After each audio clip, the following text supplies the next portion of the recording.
اعوذ باللہ من الشیطان الرجیم بسم اللہ الرحمن الرحیم الحمد للہ رب العالمین والصلاة والسلام علی اشرف الانبیاء والمرسلین سیدنا و مولانا ابی القاسم محمد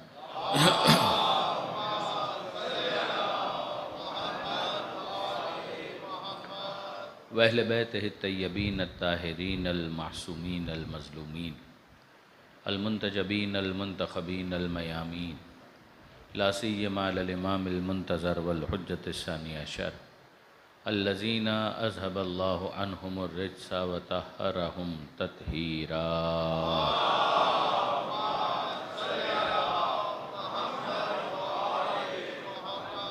واللعنۃ الدائمۃ الباقیۃ علی اعدائہم اجمعین من یوم ظلمہم الی قیام یوم الدین رب اشرح لی صدری ویسر لی امری واحلل عقدۃ من لسانی یفقہوا قولی واجعلنی خالصا لوجہک الکریم یا اللہ صلوات علی محمد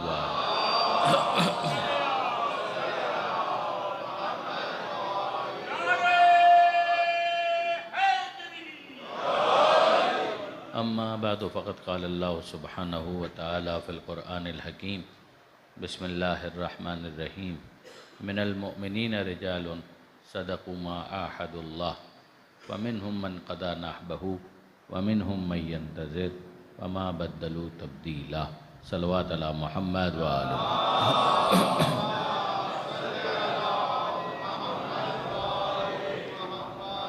برادران عزیز و خاران محترم، مسلسل سورہ احزاب کی اس آیت کو آپ کے سامنے پیش کیا جا رہا ہے جس میں پروردگار عالم تعریف کر رہا ہے مردان خدا کی جو صاحبان ایمان میں سے ہیں کہ من المؤمنین رجال، کہ مومنین میں یہ بھی تو ہیں یہ مردان خدا صدقوا ما عاہدوا اللہ، کہ انہوں نے سچ کر دکھایا جو اللہ سے وعدہ کیا تھا۔ ومنہم من قضى نحبہ، کچھ وہ تھے کہ جن کو ایگزیکیوشن کا موقع مل چکا تو انہوں نے تو عملی طور پر بھی جو کچھ ان کے بس میں تھا وہ کر کے دکھا دیا۔ ومنہم من ينتظر، اور کچھ وہ ہیں کہ جو منتظر ہیں کہ کب ان کی نوبت آئے، کب ان کی باری آئے اور وہ بھی اپنا وعدہ عملی طور پر اپنی معراج پر پہنچا کر انجام دے دیں۔ ما بدلوا تبدیلا، انہوں نے ذرا سے بھی تبدیلی نہیں کی، انہوں نے کچھ تبدل، تحول، تغیر، آلٹریشن کچھ بھی اس کے اندر نہیں کیا، جیسا وعدہ کیا تھا ویسا انہوں نے نبھایا۔ ضمن میں کربلا کا اور کربلا کے شہداء کا تذکرہ کرنا مقصود ہے۔ ہم امام مظلوم کے اس سفر کو آپ کے سامنے ڈسکس کر رہے تھے کہ امام 28 رجب کو روانہ ہوئے مدینہ منورہ سے، 3 شعبان کو مکہ پہنچے۔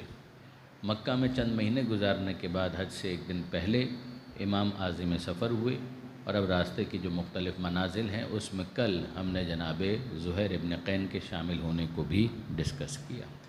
اسی طریقے سے امام کے اس سفیر پر بھی کل ہماری گفتگو ہوئی کہ جن کا نام قیس ابن مصہر سیدادی اسدی ہے، ان کے اوپر بھی ہماری کچھ نہ کچھ بات ہوئی، اور کس طرح سے ان کی مظلومانہ شہادت جو کربلا کی تمہید کہلائے گی، جیسے جناب مسلم بن عقیل کی شہادت، جناب ہانی ابن عروہ کی شہادت، اسی طریقے سے جناب قیس ابن مصہر سیدادی اسدی کی شہادت، اور ان کے اس اعلان کو کہ جیسے کوفے والوں نے سنا، اس کا ایک اثر یہ ہوا کہ بہت سے افراد اس کے بعد نکلے ہیں اور بالآخر انہوں نے امام کو جوائن کیا ہے کربلا معلیٰ میں، جس کا نتیجہ یہ نکلا کہ وہ کربلا کے شہداء کی فہرست میں شامل ہو سکے۔ یہ بات ہماری کل ہو چکی۔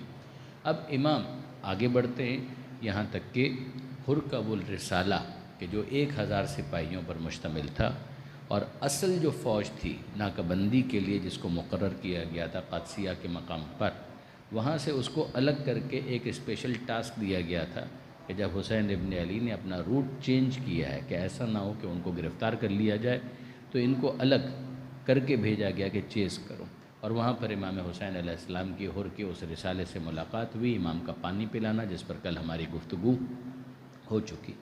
بالآخر 2 محرم کو، پہلی محرم کو حر کے اس 1000 سپاہیوں کے رسالے سے امام کی ملاقات ہوئی اور وہ واقعات ہوئے۔ 2 محرم کو یہ قافلہ پہنچ گیا کربلا معلیٰ کہ جہاں پر امام مظلوم نے بالآخر پڑاؤ ڈالنے کا فیصلہ کیا، رہوار آگے بڑھنے سے انکاری ہے، اور عبید اللہ ابن زیاد کی طرف سے بھی ان کے پاس وہ انسٹرکشنز آ چکی ہیں کہ اب اس سے آگے جانے دینے کی اجازت نہیں ہے۔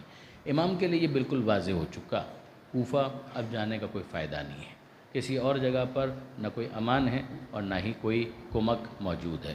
تو بالآخر جب یہاں پر یا مذاکرات ہونے ہیں اور یا پھر جنگ ہونی ہے، تو دونوں کے لیے اس جگہ پر ٹھہرنے میں کوئی حرج نہیں۔ ان سب کے ساتھ علم امام کہ منصوبہ پروردگار یہ ہے کہ اسباب ظاہری کے تحت جب یہ معاملات یہاں تک پہنچ جائیں گے تو پھر یہ وہ جگہ ہے کہ جہاں پر حسین ابن علی نے اپنی قربانی پیش کرنی ہے۔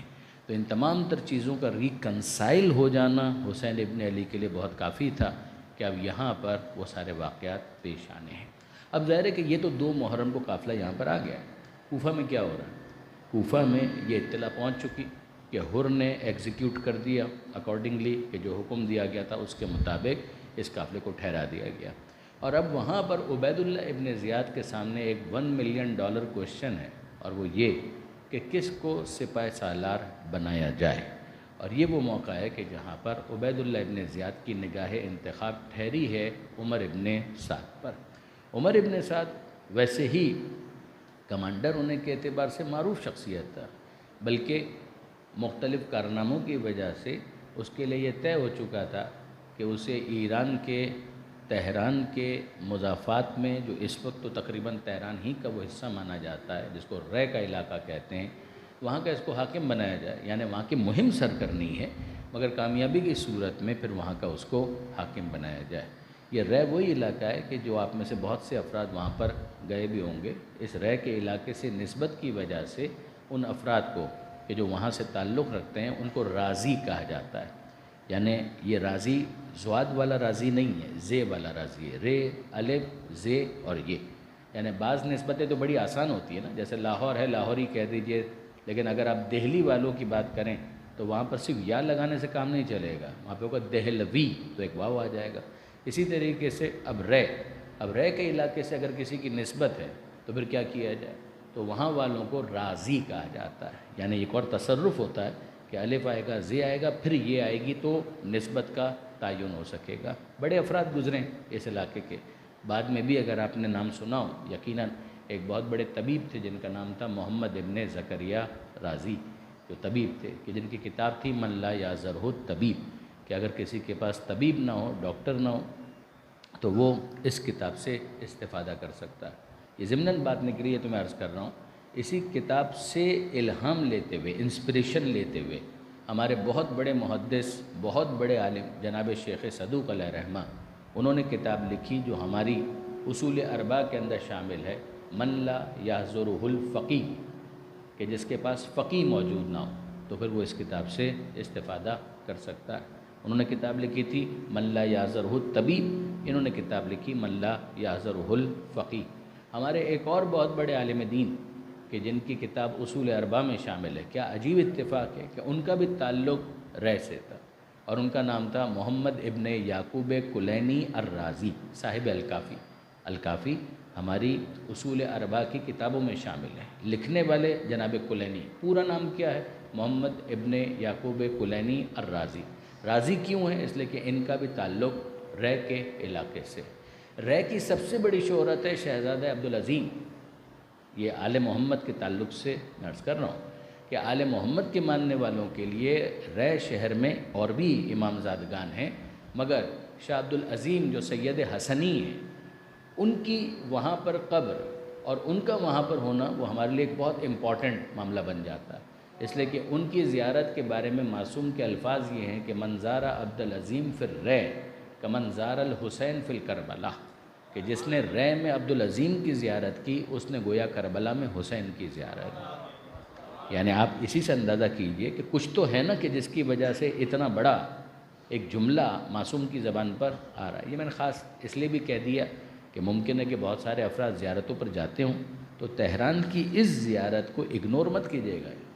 شاہ عبدالعظیم جو ہیں ان کا ایک اور بہت بڑا کنٹریبیوشن ہے کہ ہمارے جو عقائد ہیں جو علم کلام کے اندر جو ایک حدیث متواترہ آئی ہے، اس میں شاہ عبدالعظیم کا بہت بڑا کنٹریبیوشن ہے۔ ان کی اس روایت اور حدیث سے جو مکتب اہل بیت کے اصول دین ہے، اس کا ایک بہت بڑا حصہ متعین ہوتا ہے، یعنی معصوم ہی کے ذریعے سے وہ ہم تک پہنچی ہے، مگر اس کو بیان کرنے والے شہزادہ عبدالعظیم تھے۔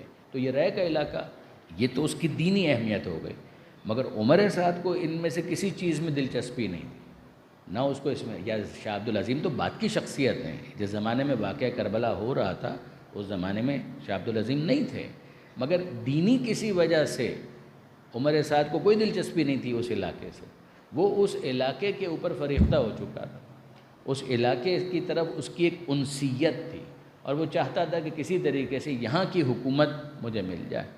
یعنی کبھی کبھی ایک انسان کسی چیز کو اپنے لیے ایک پیشن بنا لیتا ہے کہ بائی ہک اور بائی کروک، دس وے اور دیٹ وے، کچھ بھی ہو جائے مجھے یہ مل جائے، تو پھر وہ اس کے لیے کس حد تک جا سکتا ہے؟ ذرا دیکھیے کہ کس حد تک جا سکتا ہے۔ آپ کے علم میں ہے کہ عمر سعد کے پاس مہم یہ ہے کہ تمہارے پاس اتنا لشکر ہے اور یہ لشکر لے کر تم جاؤ اور رے کی مہم کو سر کرو، اور اگر تم سر کر لیتے ہو تو پھر اس کے بعد وہاں کے حاکم بھی تم ہی ہو، وہاں پر تمہاری گورنری ہوگی، وہاں پر تمہارا حکم چلے گا، تم ہمارے نمائندے بن جاؤ گے۔ اور Umar Saad almost ready to take off, یعنی آپ یوں سمجھیے کہ ہوائی جہاز کے اندر کوئی بیٹھا ہوا ہو اور اس کو اتار لیا جائے، کہ آف بورڈ کرنے کی بات کی جائے، تو وہ والا معاملہ ہو گیا عمر سعد کے ساتھ، کہ عبید اللہ ابن زیاد نے اس کے لیے میسیج بھیجوایا کہ عمر سعد کو حکم یہ دیا جاتا ہے کہ پہلے وہ کربلا میں حسین ابن علی کی مہم کو سر کرے، پھر اس کے بعد وہ جائے رے کی جانب۔ اور عمر سعد، اگر آپ اس سے یہ پوچھیں کہ کیا وہ کربلا میں جا کر امام حسین علیہ السلام سے لڑنا چاہتا تھا، جواب جی نہیں لڑنا چاہتا تھا، نہیں لڑنا چاہتا تھا۔ یعنی اگر آپ اس پورے واقعے کے اندر دیکھیں، مدینہ ولید گورنر، کیا وہ حسین کو قتل کرنا چاہتا ہے؟ نہیں کرنا چاہتا۔ گورنر کس کا ہے؟ یزید کا۔ آپ نعمان بن بشیر جو کوفے کا گورنر ہے، کیا وہ جناب مسلم بن عقیل کو قتل کرنا چاہتا ہے؟ جواب جی نہیں قتل کرنا چاہتا، قتل نہیں کرنا چاہتا۔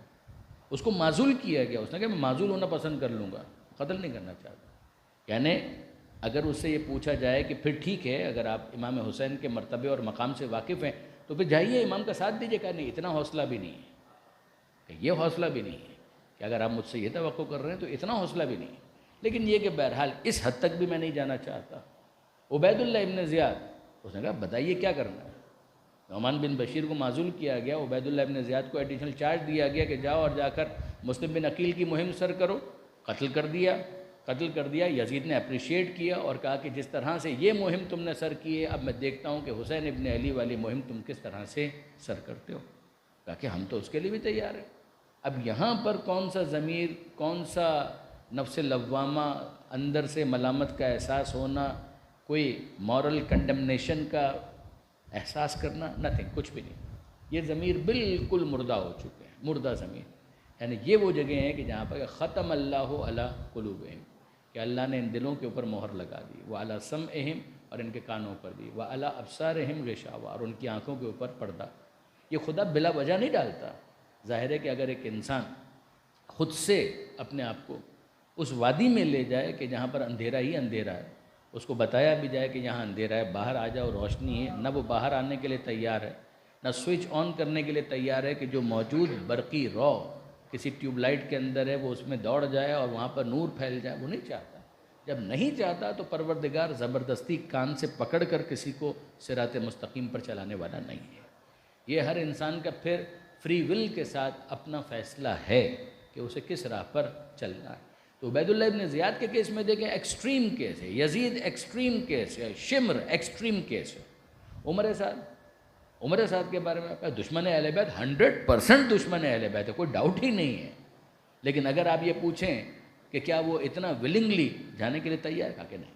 کیا ہی اچھا ہو کہ کچھ ایسا انتظام ہو جائے کہ مجھے حسین کا ساتھ بھی نہ دینا پڑے، حسین کی مخالفت بھی نہ کرنی پڑے، سیدھا جاؤں، رہ کی حکومت حاصل کروں، وہاں پر چلا جاؤں، نہ یزید سے لڑنا پڑے نہ حسین سے لڑنا پڑے، رہوں یزیدی۔ زہیر ابن قین ایک اسٹیپ آگے آ چکے تھے، انہوں نے کہا کہ اب یزید کی طرف میرا جھکاؤ نہیں ہے، میں نیوٹرل ہو چکا ہوں۔ وہاں پر توفیق پروردگار شامل حال ہوتی ہے اور پروردگار انہیں حسینی بننے کا موقع دیتا ہے۔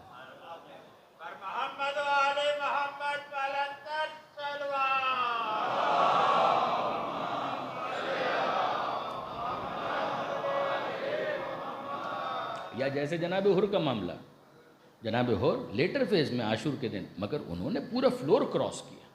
انہوں نے کہا کہ نہیں، معاملہ صرف نیوٹرل رہنے سے بھی نہیں چلنے والا، یہاں تو جانا پڑے گا حسین کی بارگاہ میں، معافی مانگنی پڑے گی، اور پھر اس کے بعد اپنی قربانی بھی دینی ہوگی، تب جا کر یہ گناہ معاف ہو سکتا ہے. عمر سعد کا کچھ ایسا ہو جائے کہ حسین سے لڑنا بھی نہ پڑے اور ہم یہیں سے بائی پاس کرتے ہوئے نکل جائیں، بعد میں اخبار میں پڑھ لیں گے کہ کیا ہوا، بعد میں خبروں میں سن لیں گے کہ کیا ہوا، مگر ہمارا کوئی رول اس میں نہ بنے، یہی اچھا.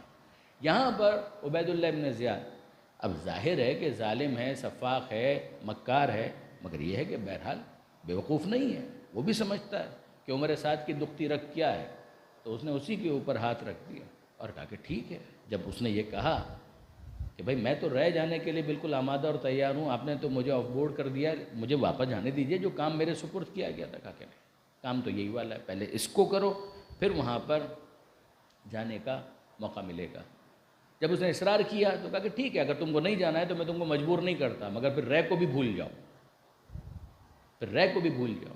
یہ ایک طرح سے وہ برائب تھی کہ جناب اگر رے چاہ رہے ہیں تو پھر آپ کو یہ کام بھی کرنا پڑے گا، پھر اس کے بعد وہاں حکومت آپ کی قائم ہو سکے گی. تو عمر سعد نے کہا کہ مجھے وقت دیا جائے. بعض اپنے ساتھیوں سے، رشتہ داروں سے اس نے مشورہ کیا اور ان سب نے یہ کہا آپ کو کچھ بھی مل رہا ہو حسین ابن علی کے قتل میں شامل مت ہوئیے گا، ان کے خون سے اپنے ہاتھوں کو رنگین نہ کریں. اور پھر اس کے بعد جو اس کے الفاظ ہیں وہ اگر آپ دیکھیں تو الفاظ کیا ہیں، اس کے اشعار کی صورت میں وہ الفاظ تاریخ کی کتابوں کے اندر محفوظ ہیں. ان الفاظ کے اندر خلاصہ یہ ہے کہ ایک طرف قتل حسین کا معاملہ ہے اور ایک طرف رے کی حکومت. طے ہے یہ حجت تمام ہونا کا طے ہے کہ اگر کوئی حسین کو قتل کرے گا تو جنت میں تو نہیں جا سکتا. اگر کوئی کہے کہ دین کہاں پر انوالو ہو رہا ہے، یہ تو فقط سیاسی جنگ تھی، نہیں برادران عزیز، یہ دین انوالو نہیں ہو رہا. یہ کیوں میرے ساتھ یہ کہہ رہا ہے کہ اگر حسین کو قتل کروں گا تو جہنمی بن جاؤں گا؟ وہ کیوں یہ کہہ رہا ہے کہ اگر کوئی حسین کو قتل کرے گا تو جنت میں تو نہیں جائے گا؟ یہ تو طے ہے. لیکن مسئلہ یہ ہے کہ ایک طرف ہے جنت اور جہنم کا معاملہ اور دوسری طرف ہے رے کی حکومت. اور رے کی حکومت میری آنکھوں کی ٹھنڈک ہے، میری آنکھوں کی ٹھنڈک ہے، یعنی میرا پیشن ہے کہ کسی طریقے سے میں اس حکومت کو حاصل کروں. اب ان میں سے کسی ایک کا انتخاب کرنا ہے تو میں کیا کروں؟ کہ بالآخر کہتے ہیں لوگ کہ جنت اور جہنم ہے، کس کو پتہ واقعاً کوئی قیامت آنی بھی ہے یا نہیں آنی ہے، واقعی کوئی جنت جہنم ہے بھی یا نہیں ہے. اور پھر اس کے بعد فرض کرو کہ اگر جنت اور جہنم ہے بھی تو زندگی اگر باقی ہے تو توبہ کر لیں گے بعد میں. یہ وہ توبہ ہے کہ جس میں توبہ سے زیادہ خیال یہ ہے کہ خدا کو بیوقوف بنایا جا سکتا ہے معاذ اللہ. کہ اگر اول تو جنت اور جہنم پتہ نہیں ہے بھی کہ نہیں، بولتے تو ہیں لیکن یہ کہ ہے یا نہیں ہے. اور فرض کرو کہ اگر ہے تو توبہ کی بھی تو ایک گنجائش ہے نا. تو پھر ایک کام کرتے ہیں کہ ٹھیک ہے یہ کام کر گزرتے ہیں اور کام کرنے کے بعد پھر توبہ بھی کر لیں گے. اور توبہ جب کر لیں گے تو پھر رند کے رند رہے، ہاتھ سے جنت بھی نہ گئی. تو یہ والا کام بھی ہم کر لیں گے، یوں کچھ کر کے دیکھ لیں گے. تو ابھی تو ہم ہاں کہتے ہیں، تو ہاں کہہ کر وہ چل پڑے. 3 محرم کو عمر سعد آ چکے ہیں، یعنی اب اگر آپ ذہن میں لے کر آئیے کہ پہلی محرم کو حر کے لشکر سے مقابلہ یا بات چیت سارے چیزیں ہو رہی تھیں. 2 محرم کو کربلا پہنچ گئے، یہاں پر رپورٹنگ ہو گئی. اور اب 3 محرم کو عمر سعد کوفہ سے کربلا اپنے ان سواروں کے ساتھ آ چکا کہ جن کے ساتھ اس کو جانا تھا رے، مگر ان کے ساتھ وہ یہاں پر آ چکا ہے. اور اب اگر آپ دیکھیں گے نا تو ان سارے دنوں کے اندر کیا ہو رہا ہے، عمر سعد کچھ کوشش کرے گا، واپس وہی والی بات کہ مذاکرات ہو جائیں، گفتگو ہو جائے اور اس کے نتیجے میں ابن زیاد کو کسی طریقے سے ایک پازیٹیو میسج چلا جائے کہ ہمیں حسین ابن علی سے لڑنے کی ضرورت نہیں ہے، یہ میسج چلا جائے. امام کی طرف سے بھی اگر آپ دیکھیں گے تو یہ کہیں آپ کو نظر نہیں آئے گا کہ امام کہیں کہ بس ٹھیک ہے مجھے تو لڑنا ہی لڑنا ہے نا. امام امن کو پورا موقع دیتے ہیں، امام نے پیس کو پورا موقع دیا ہے. امام نے وہاں پر بھی جو گفتگو کی ہے وہ واقعاً پڑھنے والی ہے، اور میں آپ کے سامنے اس میں سے کچھ جملات ضرور عرض بھی کروں گا. دوسری طرف کیا ہو رہا ہے کہ وہاں سے جو سپلائی ہے وہ مسلسل آ رہی ہے، فوجیوں کی صورت میں بھی، اور اس کے علاوہ جو لاجسٹک سپورٹ ان کو چاہیے تھا وہ سارے کا سارا کوفہ سے یہاں پر کربلا میں فراہم کیا جا رہا ہے. ایک کے بعد ایک دن جیسے آگے بڑھتے جا رہے ہیں ویسے ویسے فوجیوں کی تعداد یہاں پر آگے بڑھتی جا رہی ہے. یہاں تک کہ عبید اللہ ابن زیاد نے کئی سرداروں کے ساتھ کئی کئی ہزار فوجیوں کو روانہ کیا، یہاں تک کہ بعض افراد کے بارے میں جب اس کو پتہ چلا کہ یہ آتے ہیں، رپورٹ کرتے ہیں اور پھر واپس دوسرے راستے سے کوفہ میں چلے جاتے، تو ان میں سے بہت سے افراد کو مجبور کرنے کے لیے عبید اللہ ابن زیاد خود باہر آئے. یعنی کئی مرتبہ ہوتا ہے نا کہ کسی کے ذریعے سے کسی کام کو کروا لینا، لیکن اس موقع پر اس نے کہا کہ نہیں، مجھے بھرپور فوج چاہیے. کتنے لوگوں کے لیے؟ 300 لوگ، 250 لوگ، 200 لوگ جو سامنے حسینی لشکر کے اندر ہیں. میں عرض کر چکا 100 سے زیادہ، 200 سے کم، خواتین کو بھی آپ ملا لیں 250 اور کیا. مگر ان سے مقابلے کے لیے 5000 پہلے موجود ہیں، عمر سعد ہزاروں کا لشکر لے کر جا رہا ہے، پھر اس کے بعد سرداران کوفہ ان کے ساتھ ہزاروں کی تعداد میں فوجوں کو بھیجا جا رہا ہے. نہ پورا کوفہ شہر جس کے لیے ابن زیاد کے لیے ممکن ہوا ان سب کو روانہ کر دیا. بعض افراد کو قتل بھی کر دیا کہ تم کیوں نہیں جا رہے، ان کو قتل بھی کر دیا. اور اب یہ سارے کے سارے وہاں پر موجود ہیں. اس دوران جب عمر سعد وہاں پر آیا تو کمانڈر ان چیف اب وہ ہو چکا. اب جناب حر کی جو پوزیشن ہے وہ پس منظر میں چلی گئی، اب وہ لائم لائٹ کے اندر نہیں. اور جناب حر کا ان 4 5 6 7 دنوں کے اندر جو رول ہے وہ بہت زیادہ نمایاں بھی نہیں. کہیں پر بھی انہوں نے اپنا کوئی ایسا نوٹ درج نہیں کروایا کہ جس سے ان کا اختلاف ظاہر ہوتا ہو. وہ اندر ہی اندر جہاد اکبر کی مختلف منزلیں ہیں کہ جن کو طے کرنا. نفس ہے، ملامت بھی کرتا ہے، اندر سے ضمیر کی آواز بھی آتی ہے، خود ہی سنتے ہیں، کہیں آنسو بھی شاید بہا رہے ہوں. میر انیس علیہ رحمہ نے اس حوالے سے بہت عمدہ اشعار کہیں، مگر ان کو پڑھنے کا مطلب یہ ہے کہ گفتگو بہت طولانی ہو جائے. لیکن یقین جانیے کہ خود علامہ سید علی نقی صاحب نے بہت اپریشیٹ کیا میر انیس کے ان اشعار کو. انہوں نے کہا کہ شاعر جو ہوتے ہیں وہ تلامیذ الرحمن ہوتے ہیں، رحمان کے شاگرد. تو بہت ساری چیزیں الہام کے ذریعے سے وہ محسوس کرتے ہیں، اس لیے کہ شاعر کا مطلب یہ ہے کہ اسے نفسیات انسانی کے اوپر عبور ہوتا ہے، وہ محسوس کرتا ہے کہ انسان اس موقع پر کیا سوچ رہا ہو. تو وہ جو کیفیت تھی جناب حر کی، اس طریقے سے تو نقل ہوئی ہے مگر کتابوں میں رپورٹ نہیں ہوئی. پانی بند ہوا، جناب حر نے کوئی اختلافی نوٹ ان کا ہمارے پاس موجود نہیں ہے کتابوں کے اندر کہ انہوں نے اس پر کوئی احتجاج کیا ہو، کچھ نہیں. یہاں تک کہ عاشور کے دن جب انہوں نے فیصلہ کیا تب وہ والی باتیں ساری ہمارے سامنے آنا شروع ہوئی. مگر ابھی عمر سعد نے کیا کیا؟ عمر سعد وہاں پر آ چکا 3 محرم کو اور امام حسین علیہ السلام کے ساتھ گفتگو ہو رہی. اب میں پیغام دینا چاہتا ہوں کہ پتہ تو چلے کہ حسین ابن علی کیا چاہتا. امام نے کہا کہ میرا تو اپنا ایک مستقل موقف ہے کہ جس کے تحت میں نکلا تھا. ان لوگوں نے کہا کہ آپ یہاں پر تشریف لائیے، ہم آپ کو ویلکم کرنے کے لیے تیار ہیں، اگر ان کو پسند نہیں ہے تو میں کسی اور طرف چلا جاتا ہوں. آپ نوٹ کیجئے، میرا ایک موقف مستقل ہے، اس موقف کی روشنی میں نے اپنی ایک لائن ٹوکی ہوئی، اس کے مطابق میں چل رہا ہوں. مجھے تو کہیں نہ کہیں جانا تھا. ان لوگوں نے کہا کہ اگر آپ تشریف لاتے ہیں تو یہاں پر آئیے، ہم آپ کو ویلکم کرنے کے لیے تیار ہیں. اب اگر یہاں پر ان کے معاملات ایسے ہو چکے ہیں کہ ان کو اچھا نہیں لگتا تو ٹھیک ہے، میں کہیں اور چلا جاتا ہوں، میرا راستہ چھوڑ دو. عمر سعد نے یہ پروپوزل بھی دے دیا ابن زیاد کو. اب یہ 3 محرم سے 9 محرم تک یہ سب کچھ ہو رہا ہے، پیغام آ رہا ہے، پیغام جا رہا ہے، یہ سب کچھ ہو رہا ہے. ابن زیاد نے اس موقع پر اس کو بالکل رول آؤٹ کر دیا. اس نے کہا کہ نو، بالکل نہیں. ان سے گئے کہ وہ بیعت قبول کریں، سر تسلیم خم کریں. استسلام کا لفظ، بیعت کا لفظ اگر وہ کر لیں تو ٹھیک ہے، ورنہ پھر جنگ کے لیے تیار ہو جائیں، پھر تو جنگ ہوگی. یہاں سے یہ والا پیغام آ جاتا ہے. عمر سعد یہ والا پیغام امام تک پہنچا دیتے ہیں، امام انکار کر دیتے ہیں. یہاں تک کہ یہ گفتگو آگے بڑھتے اس مرحلے تک پہنچی کہ ابھی 9 محرم نہیں آئی ہے اور امام نے ایک مرتبہ پھر نیگوسیشنز کی دعوت دی. انہوں نے کہا کہ آ کر بات کرو، درمیان میں ایک طرف ہمارا لشکر، ایک طرف تمہارا لشکر، درمیان میں چند ساتھیوں کے ساتھ تم بھی آ جاؤ، چند ساتھیوں کے ساتھ میں بھی آ جاتا ہوں. پھر ان ساتھیوں کو بھی دور کر دیا اور آپس میں گفتگو. امام نے اس کے اندر یہ تک کہا، جو بات رپورٹ ہوئی یہ تک کہا کہ میرا راستہ چھوڑ دو، میں کسی امن والے علاقے میں چلا جاتا ہوں، کسی ایسی جگہ پر چلا جاتا ہوں کہ جہاں پر امن ہو، اور لوگوں کو آپس ہی کے اندر ان معاملات کو طے کرنے دو، اور پھر ہم دیکھتے ہیں کہ کیا ہوتا ہے. یعنی ابھی تک یہ آفر نہیں تھی. اس سے پہلے جو آفر تھی وہ کیا تھی کہ میرا اپنا ایک مستقل موقف ہے جو ابھی بھی ہے، اور اس کے ساتھ مجھے کہیں نہ کہیں جانا تھا، وہ میں جانا چاہتا ہوں، اگر ان کو پسند نہیں تو میں کہیں اور چلا جاتا ہوں. اب امام کہہ رہے ہیں کہ ٹھیک ہے، میرا اپنا اس موقف کے ساتھ مجھے کسی امن و امان کی جگہ پر جانے دو، جس کی وجہ سے وہ بہت مشہور ہوا کہ امام نے ہندوستان کی بات کی کہ مجھے ہند کی طرف جانے دو، شہرت ہے، لیکن ہند ہو یا کوئی بھی دوسرا علاقہ ہو، کہ مجھے اس طرف جانے دو، کسی امن کی جگہ پر میں چلا جاتا ہوں، اور پھر دیکھتے ہیں کہ لوگ ان معاملات کو کس طریقے سے طے کرتے ہیں، اور پھر اس کے بعد اس کی روشنی میں ہم اپنا موقف کیسے آگے بڑھائیں اس کو بھی ہم دیکھ لیں گے۔ عمر سعد نے یہ بھی لکھ کر بھیج دیا، یہ بھی لکھ کر بھیج دیا، اور یہ بھی پیغام وہاں پر چلا گیا، پیغام تو چلا گیا، اس وہاں پر کیا ہوا وہ بھی میں آپ کی خدمت میں عرض کرتا ہوں۔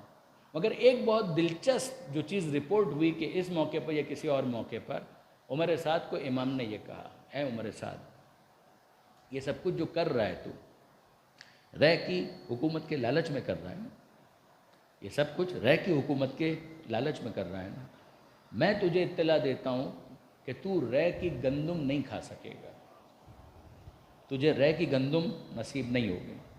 یعنی کیا مطلب ہوا؟ یعنی یہ جس خیال سے تو اتنا بڑا گناہ کرنے جا رہا ہے، دیکھیے برادران عزیز، ایک تو ہے نا کہ آفیشیل ایک نیگوسیشن ہو گئے، کہیں کہ آف دا ریکارڈ، تو امام نے کہا کہ ٹھیک ہے یہ ساری باتیں تو ہیں، اب سن مجھ سے کہ یہ جو تو کر رہا ہے یزید کی طرف سے، ابن زیاد کی طرف سے، تیرا آبجیکٹو کیا ہے؟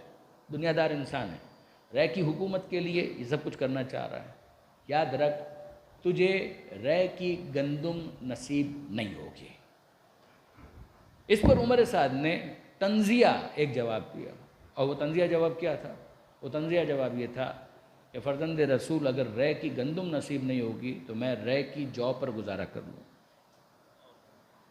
یہ اس نے مذاق اڑایا، یہ اس نے استہزاء کیا، اس نے موکری کی ہے، اسے تمسخر کیا ہے اور ٹھٹھا اڑانا، یہ کام کیا اس نے۔ یعنی امام جو کہہ رہے تھے کہ یہ ہونے والا نہیں ہے، مٹیریلائز نہیں ہوگا، میرے قتل کے بعد بھی تجھے رہ کی حکومت ملنے والی نہیں ہے۔ یہاں پر میں آپ کی خدمت میں پیغمبر اکرم ختمی مرتبت احمد مجتبی محمد مصطفیٰ صلی اللہ علیہ وسلم،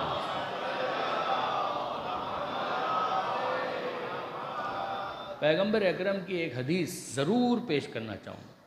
یہ عمر سعد کی داستان جب میں پڑھتا ہوں مجھے پیغمبر کی یہ حدیث ضرور یاد آتی ہے کہ پیغمبر فرماتے ہیں کہ شر الناس من باع آخرتہ بدنیا، کہ لوگوں میں بدترین کون، یہ شر الناس کا مطلب بدترین، سپرلیٹو ڈگری، کہ لوگوں میں بدترین انسان کون ہے؟ کہ بدترین انسان وہ ہے کہ من، جو باع آخرتہ بدنیا ہو، جو اپنی آخرت کو بیچ کر اپنی دنیا خرید لے۔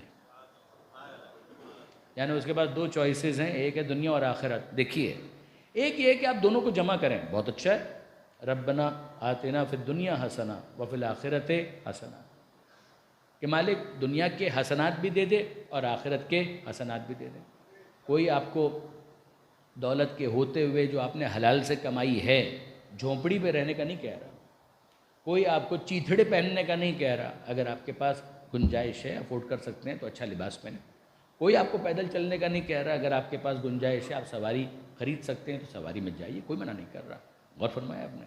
لیکن ایک وہ مرحلہ آتا ہے کہ جہاں پر دو میں سے کسی ایک کو لینا ہے، یا دنیا کو یا آخرت، یا دنیا کو یا آخرت۔ پیغمبر فرماتے ہیں کہ ایسا جب دو راہا آ جائے کہ جہاں پر ادھر دس اور دیٹ، یہ یا یہ، تو تم میں اتنا حوصلہ ہونا چاہیے کہ تم آخرت کو قبول کرو اور دنیا کو قربان کرو۔ بدترین انسان وہ ہے، شر الناس من باع آخرتہ بدنیا ہو، بدترین انسان وہ ہے کہ جو اپنی آخرت کو بیچ کر اپنی دنیا خرید لے، یہ بدترین انسان ہے۔ اب میں آپ سے پوچھتا ہوں کہ عمر سعد کیا تھا جب تک امام کا یہ جملہ نہیں آیا تھا؟ کیا تھا؟ وہ اپنی آخرت کو بیچ کر اپنی دنیا خریدنا چاہتا ہے۔ رہ کی حکومت مل جائے گی، رہ کی گورنری مل جائے گی، وہاں پر میں ٹھاٹ باٹ سے رہوں گا، وہاں پر میں عیش کروں گا، وہاں پر میرا سکہ چلے گا، وہاں پر میرا حکم چلے گا، وہاں پر میرے غلام ہوں گے، کنیزیں ہوں گی، یہ ہوگا وہ ہوگا، دارالامارہ ہوگا، لوگ جھک جھک کر سلام کریں گے۔ Now these are the motives کہ جس کے تحت وہ جا رہا تھا۔ جب تک اس کا یہ خیال تھا کہ ہاں آخرت جائے گی مگر دنیا مل جائے گی، تو وہ اپنی آخرت کو بیچ کر اپنی دنیا خرید رہا تھا۔ مگر اب بھی یہ معاملہ ہے، اب یہ معاملہ نہیں رہا، اس لیے کہ امام اس کے بارے میں اعلان کر چکے ہیں کہ کہ اے عمر سعد میں تجھے بتا رہا ہوں کہ تجھے رے کی گندم نصیب نہیں ہوگی۔ اس کا مطلب تو اپنی آخرت کو بیچ کر جو اپنی دنیا لینا چاہ رہا تھا تو یہ ڈیل ہو نہیں پائے گی۔ اب سنیے پیغمبر کی حدیث آگے بڑھتی ہے۔ پہلا ٹکڑا آپ نے سنا، شر الناس، انسانوں میں بدترین وہ ہے کہ جو اپنی آخرت کو بیچ کر اپنی دنیا خرید لے۔ اب آگے پیغمبر فرماتے ہیں وَشَرٌّ مِّن ذَلِكَ، اور اس سے بھی بدتر وہ ہے، بدترین کے بعد اس سے بھی بدتر وہ ہے۔ کیا مطلب ہے اس کا؟ بدترین تو سپرلیٹو ڈگری ہو گئے۔ یہ جب ہم ایم بی اے کر رہے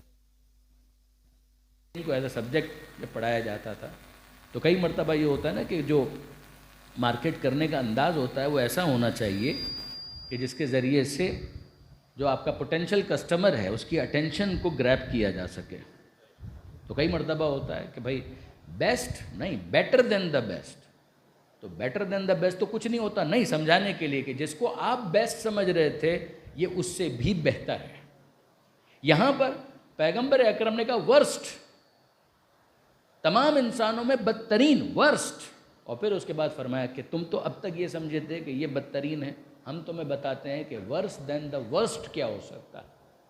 پیغمبر فرماتے ہیں بدترین انسان وہ ہے کہ جو اپنی آخرت کو بیچ کر اپنی دنیا خرید لے، مگر اس سے بھی بدتر وہ ہے من باع آخرتہ بدنیا غیرہ، کہ جو اپنی دنیا کے لیے نہیں، وہ اتنا بڑا احمق ہے کہ کسی اور کی دنیا کے لیے اپنی آخرت بیچ دیتا ہے۔ وہ کسی اور کی دنیا کے لیے اپنی آخرت بیچ دیتا ہے۔ اب آپ غور فرمائیے کہ جب تک رے کی حکومت وہ حاصل کرنا چاہ رہا تھا وہ پہلے جملے کا مصداق تھا کہ بدترین انسان وہ ہے کہ آخرت کو بیچ کر کیا لے رہا ہے، رے کی حکومت۔ اب جب حسین ابن علی اسے بتا رہے ہیں کہ اے عمر سعد you will not be in position to get that governorship، تمہیں نہیں ملنے والی، تجھے رے کی گندم بھی نہیں ملے گی۔ اور وہ طنز کر کے کہہ رہا ہے کہ اچھا ٹھیک ہے پھر میں رے کی جاب پر گزارا کر لوں گا۔ اس کا مطلب کیا ہے؟ اس کا مطلب یہ ہے کہ اب وہ اپنی دنیا کے لیے اپنی آخرت نہیں بیچ رہا، بلکہ یزید کی دنیا کے لیے اپنی آخرت بیچ رہا، ابن زیاد کی دنیا کے لیے اپنی آخرت بیچ رہا۔ اور جب ایسا ہے تو یہ دوسرے جملے کا مصداق بن گیا کہ وَشَرٌّ مِّن ذَلِكَ مَن بَاعَ آخِرَتَهُ بِدُنْيَا غَيْرِهِ۔ درود بھیجیے گا محمد و آل محمد۔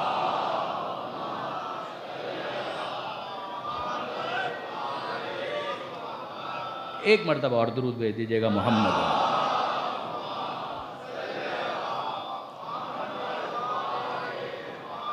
اب یہاں سے بالآخر وہ پیغام تو گیا، اور جب شمر تک وہ پیغام پہنچا ہے تو شمر نے اس معذرت ابن زیاد کے پاس جو پیغام پہنچا ہے اور شمر کے ساتھ مشاورت کے بعد جو جواب لکھا گیا وہ یہ تھا کہ اے عمر سعد ہم نے تجھے اس لیے نہیں بھیجا کہ وہاں پر تو حسین ابن علی کے ساتھ مذاکرات کر، ان کو کوئی سیف ایگزٹ دینے کی کوشش کر، ان کے لیے امن و امان کی بات کر۔ ہم نے اس کے لیے نہیں بھیجا، نہ مذاکرات کے لیے بھیجا ہے، نہ کسی سیف ایگزٹ کے لیے بھیجا ہے، نہ امن و امان کی کوئی امید دلانے کے لیے بھیجا ہے۔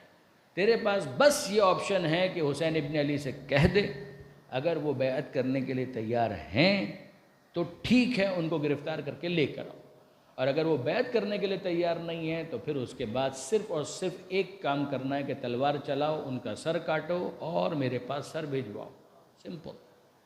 اور پھر اس کے بعد اگلا مرحلہ، اور وہ کیا تھا؟ اگلا جملہ اور بھی سخت تھا۔ دیکھیے برادران عزیز، ان مجالس کی نوعیت یہ ہے کہ مسائل تو ساتھ ساتھ ہی چل رہے ہیں، یعنی یہ ساری گفتگو جتنی بھی ہے اس کے اندر اور آگے بھی اس کی نوعیت یہی رہے گی کہ اگر آپ دیکھیں تو ہر تھوڑی دیر کے بعد دل چاہتا ہے کہ آنسو بہائیں۔ ابن زیاد کے اس خط کے اندر یہ تک لکھا ہوا تھا کہ جب ان کو قتل کر چکو تو پھر اس کے بعد تم کو ایک اور کام کرنا ہے، اوت الخیل، خیل کہتے ہیں گھوڑے کو، صدر کہتے ہیں سینے کو، زہر کہتے ہیں پشت کو، کہ پھر اس کے بعد تجھے ایک اور کام کرنا ہے، اور وہ کام یہ ہوگا کہ ان کا لاشا جہاں رکھا ہوا ہو اس لاشے کے اوپر گھوڑے دوڑانے ہیں، پامال کرنا ہے ان کے جسم کو، پامال کرنا ہے ان کے جسم کو، ان کے سینے پر بھی گھوڑے دوڑانے ہیں اور ان کی پشت پر بھی گھوڑے دوڑانے ہیں۔ یعنی صرف ایسا نہیں کہ بس گھوڑے دوڑا دیا، نا، پہلے سینے کے اوپر اور پھر اس کے بعد ان کو پلٹا کے ان کی پشت کے اوپر بھی گھوڑے دوڑائے. پھر اس کے بعد وہ یہ کہتا ہے کہ میں جانتا ہوں کہ جب وہ شہید ہو چکے ہوں گے، شہید کا لفظ تو اس نے استعمال نہیں کیا، جب وہ قتل ہو چکے ہوں گے تو قتل ہونے کے بعد بالآخر ان کے اوپر کوئی درد، الم، وہ کیفیت طاری نہیں ہوگی، مگر یہ کہ بہرحال میرا دل چاہتا ہے کہ جب حسین ابن علی قتل ہو جائیں تو یہ کام بھی ان کے ساتھ کیا جائے، اور وہ اس کے مستحق ہیں. نعوذ باللہ من ذالک، وہ اس کے مستحق ہیں کہ ان کے ساتھ یہ کام کیا جائے. اور یہ پیغام دے کر شمر کو عمر سعد کے پاس بھیج دیا گیا، اور عبید اللہ ابن زیاد کا یہ پیغام لے کر وہ آ گیا. اس میں ایک اور جملہ لکھا تھا، اور وہ شمر کو انسٹرکشنز بھی تھی، اورل انسٹرکشنز تھی، وربل انسٹرکشنز تھی، اور اس کا حکم الگ سے دیا گیا تھا. اور وہ کیا تھا کہ اگر عمر سعد یہ کام کرتا ہے تو ٹھیک، اور اگر عمر سعد انکار کر دے تو پھر عمر سعد کی جگہ اے شمر تجھے کمانڈر ان چیف بنایا جاتا ہے، اور پھر اگلا کام تجھے یہ کرنا ہے کہ وہ معزول اس کا سر کاٹ کے پہلے میرے پاس بھیج دے، اس کا سر کاٹ کے پہلے میرے پاس بھیج دیا جائے. شمر یہ پیغام لے کر چلا. میں پھر آپ کو یاد دلا رہا ہوں کہ کوفہ اور کربلا کے درمیان فاصلہ زیادہ نہیں ہے. 9 محرم کو شمر یہ پیغام لے کر آیا ہے. 9 محرم یعنی تاسوعہ کا دن، عاشورہ یعنی 10واں دن، تاسوعہ یعنی 9واں دن. عاشورہ 10 سے نکلا ہے، تاسوعہ 9 سے نکلا ہے. عربی زبان کے اندر 9 9 کو کہتے ہیں، 9 کو کہتے ہیں. تاسوعہ یعنی 9th ڈے، تاسوعہ محرم. اور یہ تاسوعہ محرم وہ ہے کہ جس میں حسین ابن علی پوری طریقے سے فوجوں کی حد تک اگر آپ بات کریں تو گھر چکے ہیں.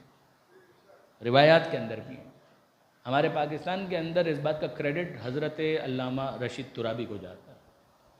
عاشورہ کی اہمیت سب جانتے ہیں، مگر انصاف کی بات یہ ہے بزرگوں سے جو میں نے سنا اور جو خود میں نے ان کی تقاریر سے استفادہ کیا، علامہ رشید ترابی علی اللہ مقامہ کی جو تقاریر ہیں وہ صرف تقریریں نہیں ہیں برادران عزیز. انصاف کی بات یہ میرے نوجوان دوست مس کر رہے ہیں ایک بہت بڑے ٹریجر اور ایک بہت بڑے خزانے کو.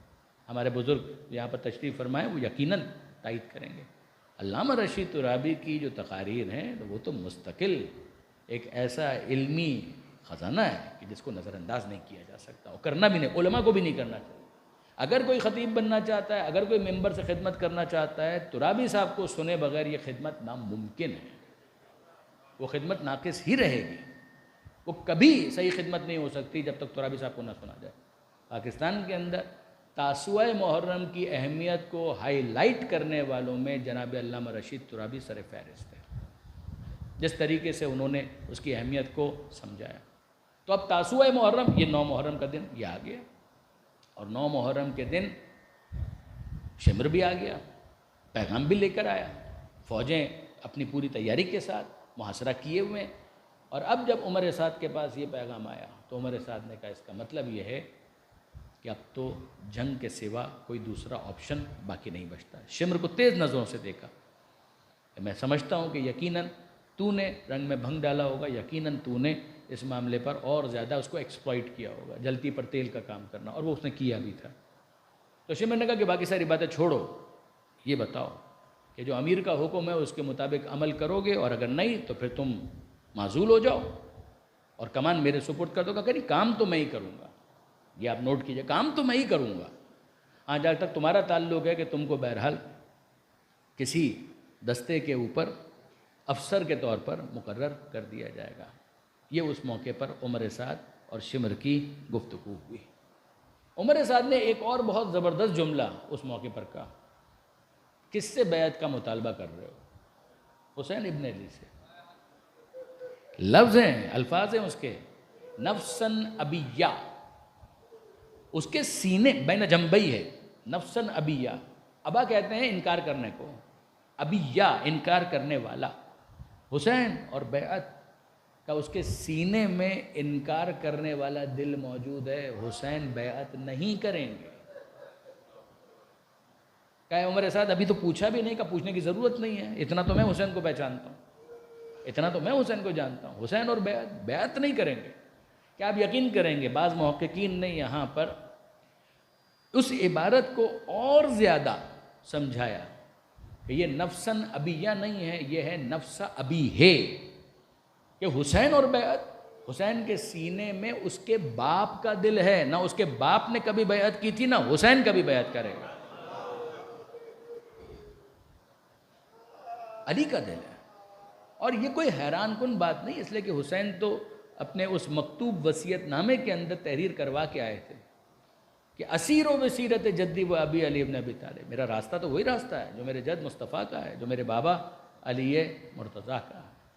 یہ 9 محرم کو جب عبید اللہ ابن زیاد کے پاس سے شمر یہ پیغام لے کر آ گیا، اب عمر سعد نے کہا کہ حملہ ابھی کریں گے، یعنی صحیح معنوں میں اگر آپ دیکھیں تو ان کے پلان کے مطابق یہ جنگ 9 محرم کو تیسرے پہر شروع ہو جانی تھی، عصر سے کچھ پہلے اس کو شروع ہو جانا تھا، اور عمر سعد نے اس موقع پر تیر برسا دیے، یعنی ایک حملہ کر دیا کہ جس کے ذریعے سے یہ اعلان کیا جائے کہ بھئی ہماری طرف سے جنگ ہے۔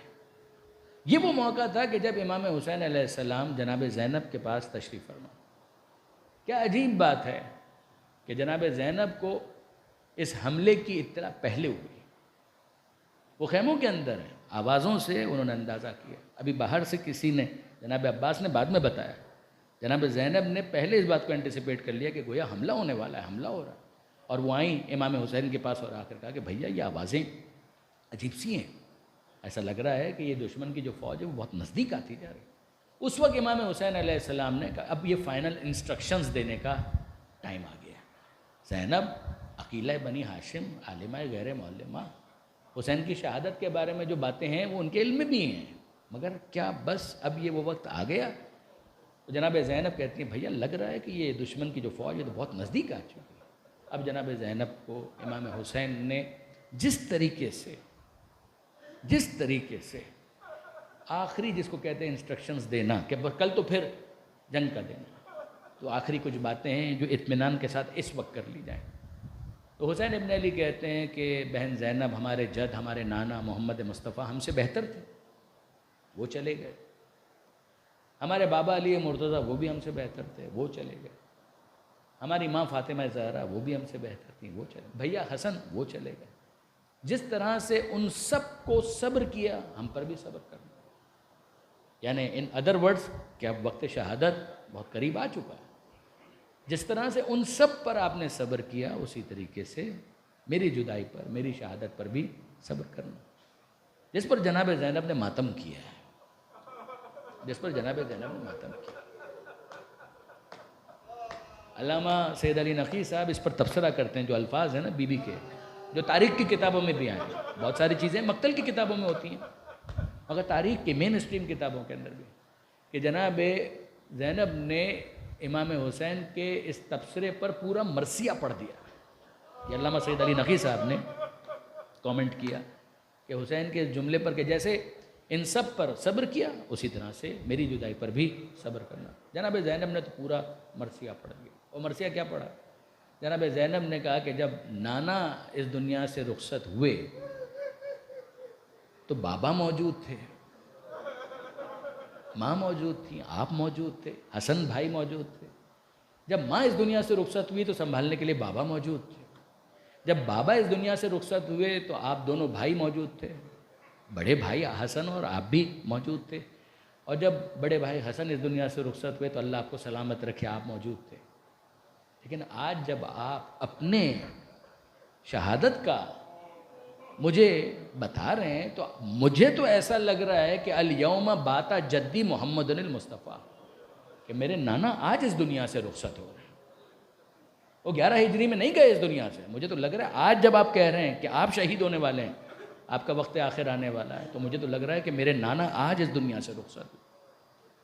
مجھے تو ایسا لگ رہا ہے کہ جیسے میری ماں فاطمہ آج اس دنیا سے رخصت ہوئے، مجھے تو ایسا لگ رہا ہے کہ میرے بابا علی بھی آج اس دنیا سے رخصت ہوئے، مجھے تو یوں لگ رہا ہے کہ جیسے میرا بڑا بھائی حسن آج اس دنیا سے رخصت ہوا ہے۔ یعنی جناب زینب کیا کہنا چاہ رہی تھی؟ جناب زینب کہنا چاہ رہی تھی کہ بھیا جب تک آپ ہیں سب ہیں، اور اگر آپ نہیں ہیں تو لگتا ہے کہ کوئی بھی نہیں ہے۔ خامس آل آبا آپ ہیں، آخری نشانی آپ ہیں، پنجتن کی یادگار آپ ہیں، آپ ہیں تو سب ہیں، اور آپ نہیں ہیں تو لگتا ہے کہ جیسے آج سب کے سب مجھ سے رخصت ہو رہے ہیں. یہ انا للہ. یہ جناب زینب نے بات کی اور پھر اس موقع پر حضرت عباس تشریف لائے اور حضرت ابوالفضل عباس نے کہا آقا حملہ ہو گیا. یہ گفتگو ہو رہی تھی جناب زینب سے اور اس دوران حضرت ابوالفضل عباس تشریف لائے. آقا حملہ ہو گیا. یہ کیا حضرت عباس اطلاع دے رہے ہیں کہ حملہ ہو گیا؟ حسین ابن علی نے اپنا اصول بتایا تھا کہ میں جنگ میں ابتدا نہیں کروں گا، اور عباس انتظار کر رہے تھے کہ کبھی تو یہ حملہ آور ہوں گے، اور جب حملہ آور ہوں گے تو مجھے اذن جہاد ملے گا. کہا آقا حملہ ہو گیا. اب اصول کو کوئی صدمہ نہیں ہے، مگر آپ حسین ابن علی کا انداز دیکھیں. اے میرے بھائی، بن نفسی تم پر میری جان قربان، میری جان تم پر قربان.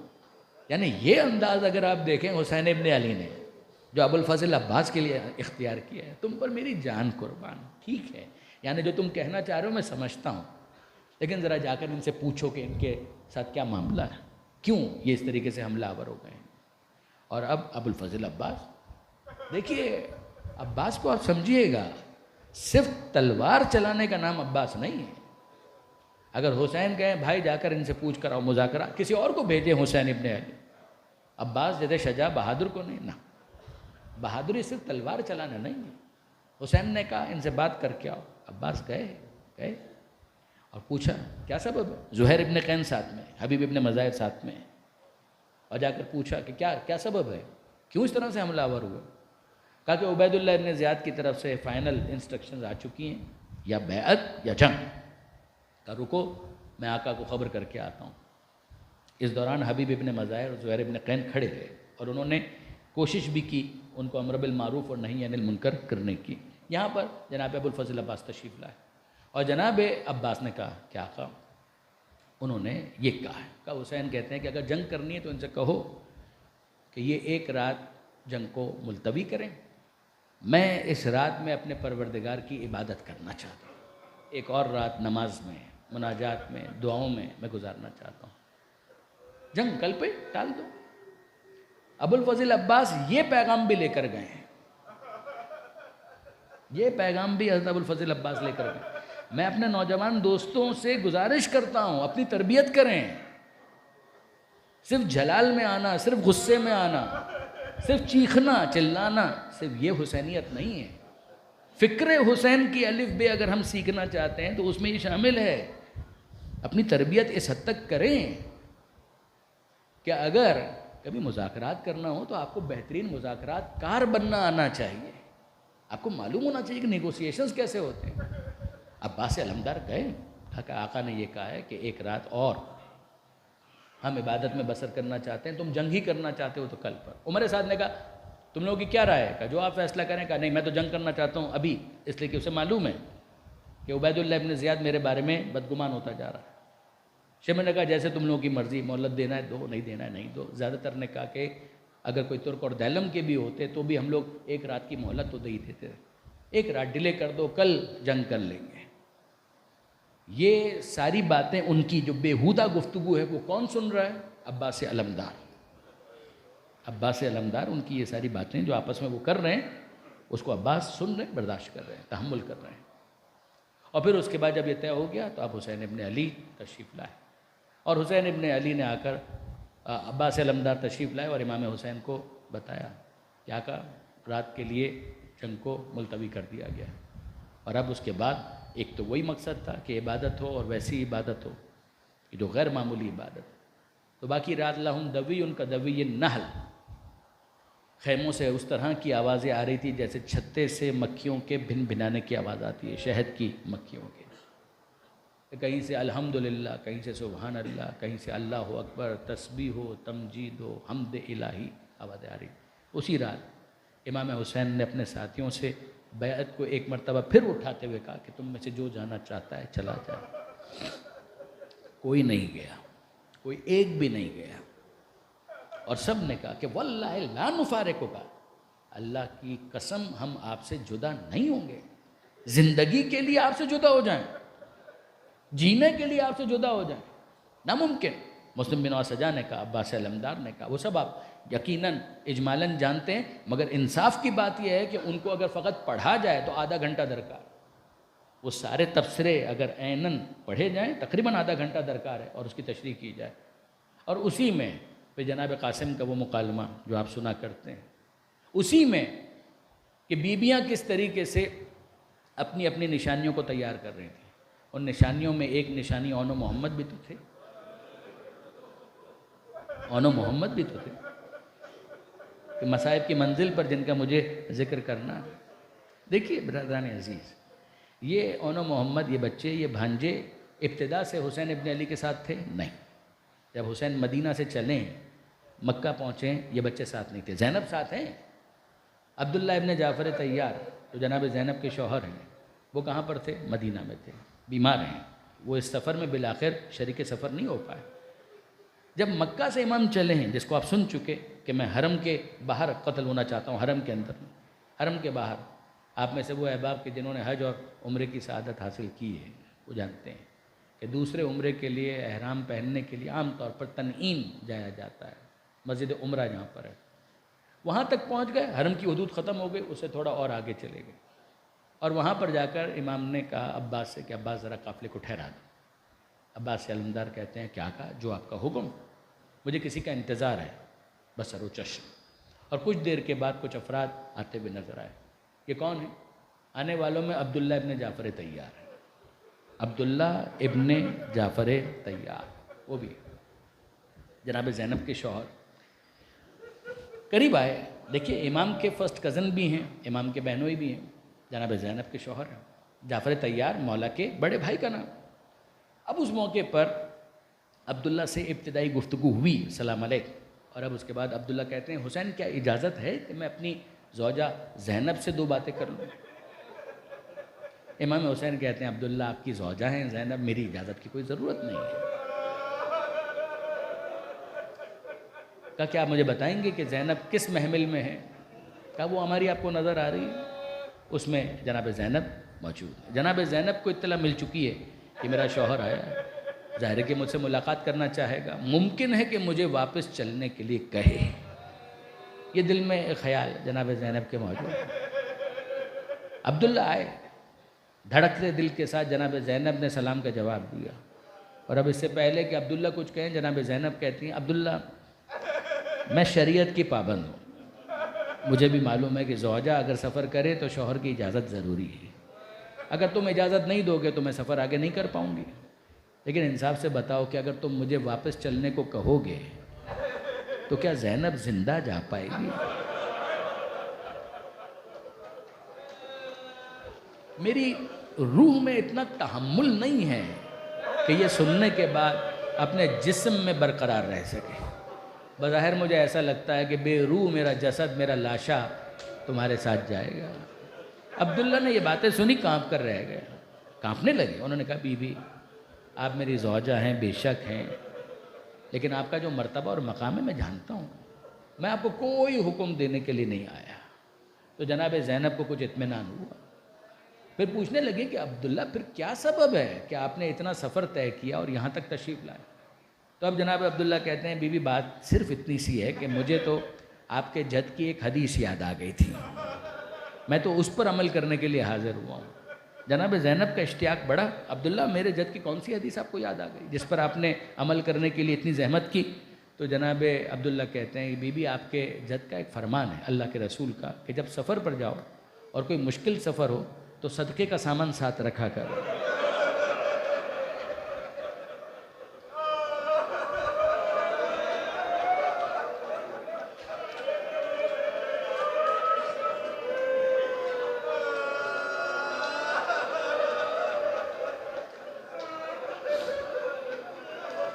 جب سفر پر جاؤ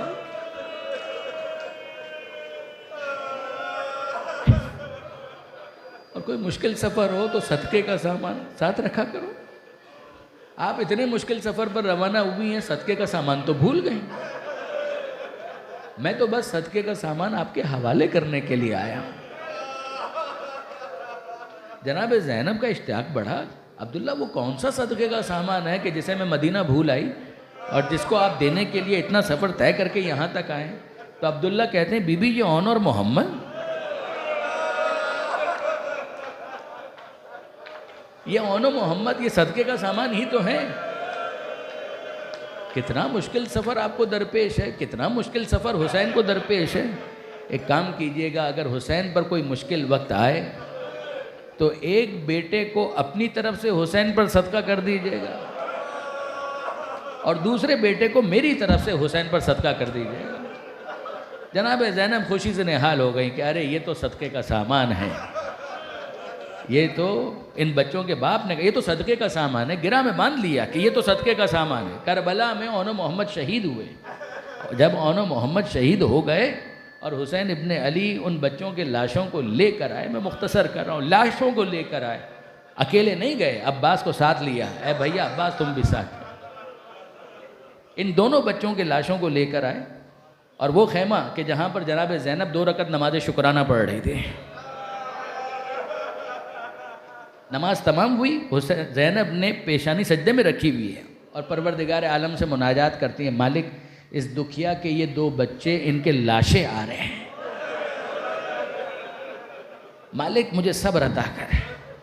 حسین اور عباس دونوں بچوں کے لاشیں لے کر آئے اور اب خیمے کے صحن کے اندر دونوں لاشیں رکھے ہوئے ہیں. ایک طرف زینب کھڑی ہیں, ایک طرف عباس کھڑے ہیں, ایک طرف حسین کھڑے ہیں.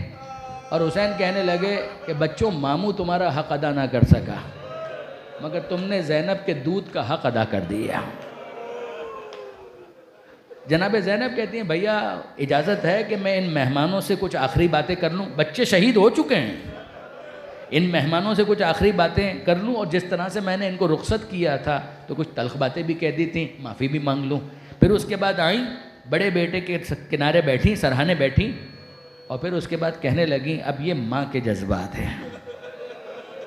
کہنے لگیں اے میرے لال, جب رات کی تاریکی میں یہ چھوٹا چونک جاتا تھا تو میں اسے اپنے سینے سے لگا لیتی تھی, اب اس بیابان میں یہ چھوٹا تیرے حوالے ہے, اگر کبھی چونک جائے تو اپنے سینے سے لگا لینا.